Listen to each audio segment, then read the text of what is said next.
O que é Fish Expedition? Nós vamos falar hoje aqui o que é, de onde surgiu e se é aplicado no Brasil. Fish Expedition, traduzindo para o português, significa pescaria probatória. De onde surgiu o Fish Expedition? Surgiu nos Estados Unidos. Inicialmente, mediante coação, tortura, era admitido esse tipo de prova e eventualmente respondia no âmbito criminal, mas essa prova no processo ela era admitida. Posteriormente, começou-se a proibir a prova ilícita nos Estados Unidos. Mais do que isso, começou a proibir a prova derivada da prova ilícita, que é a teoria do fruto da árvore envenenada, os frutos da árvore envenenada. Com o passar do tempo, a aplicação excessiva da teoria dos frutos da árvore envenenada começou a gerar muita impunidade. Diante disso, começou-se a criar exceções à teoria do fruto da árvore envenenada. Criou-se, por exemplo, a teoria da descoberta inevitável, da boa-fé, do encontro fortuito das provas.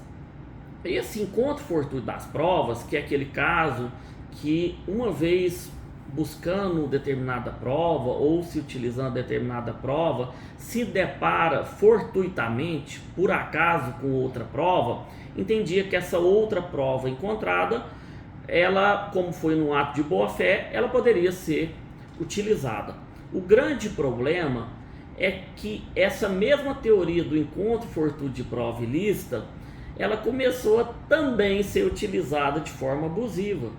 E aí criou-se uma outra teoria para conter os excessos da obtenção fortuita da prova, e essa teoria é justamente a Fish Expedition, que é a pescaria probatória, ou proibição da pescaria probatória. A primeira vez que ela foi citada foi em 1947, na Suprema Corte norte-americana, no caso Hickman versus Taylor. A Fish Expedition é quando se dá uma busca especulativa da prova, no caso que haja uma ausência de causa geradora ou que se desvia da finalidade geradora da prova. Então, exemplos de Fish Expedition, né, que ocorreu. Um mandado para determinado fim é utilizado para outro fim. Então, essa teoria que veio conter os excessos do encontro fortuito de provas, como o Brasil tem a proibição de prova ilícita, ela também começou a passar a ser utilizada no Brasil, inicialmente em processos criminais, né? Inclusive o Código de Processo Penal positivou de forma expressa no Código de Processo Penal dando validade na obtenção da prova obtida de forma fortuita.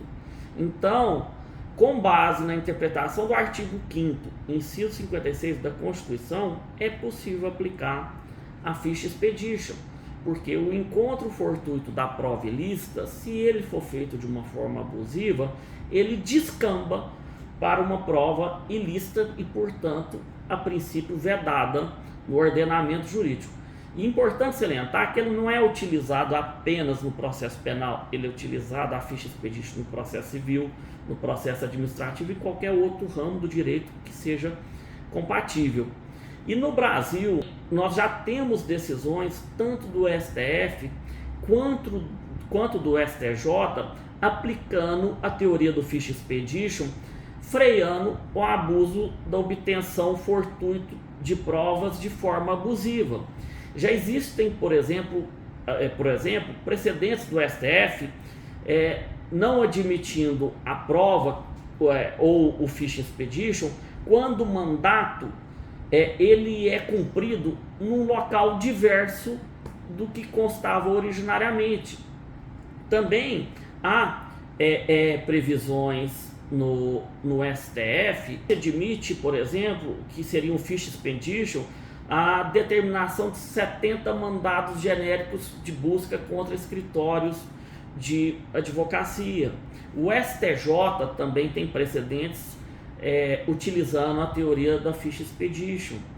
Outros exemplos que podemos citar de Fish Expedition: devassa fiscal, faz uma busca total sem causa específica, fato gerador específico, para tentar encontrar algo que não se sabe.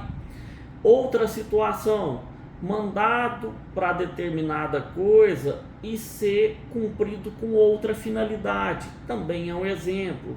Interceptação telefônica de forma genérica e sem prazo é também considerado uma phishing expedition.